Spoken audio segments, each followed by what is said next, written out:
Residents of one Portmore community believe they're at heightened risk of dengue. It follows a growing informal settlement made worse by building permit breaches that's causing serious flooding. Jamaica Maitland reports. Dried mud stains on the tree paints a picture of how high the water gets when it rains in sections of Old Braeton in Portmore, St. Catherine. Me personally, me short, you know, so remember, you know, man, we over knee, man. Yeah, water boot now I'm use over here, so nobody, it makes sense. And these days, residents say it doesn't take too long for the area to become flooded. For the past 15, 16 years, it's getting worse. Derek Reed has been living on Jamaica Avenue for more than 50 years. He's blind now, but according to him, he knows everything that happens in his community. Behind his home is an open land that has become a growing informal settlement with growing problems. When it flood right here, even my house, another house full of water, we have to have broom and sweep it out. But I want half a job where we normally push the kids them across when time they go to school or any career, or either the fridge or any little thing we can put them on for go across to go to school.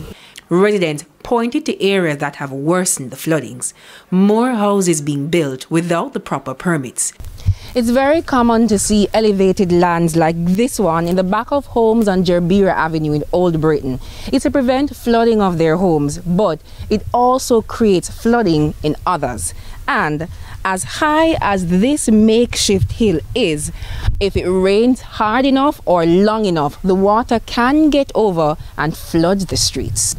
Where the people in this land, they build pit, but they build some shallow pit.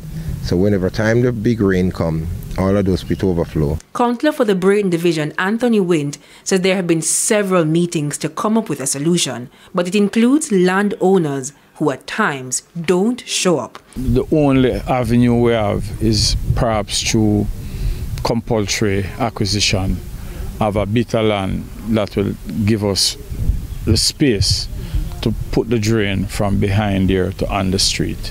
We have been unsuccessful in that. We have a dialogue with most of the residents around here to try and see if we could get permission, and we have not been successful. For Mr. Reed, however, it means residents will have to endure the flood waters for much longer. But at what cost? Dengue, chickpea, whenever you have any outbreak of diseases that cause from flooding, you can come here and find a case.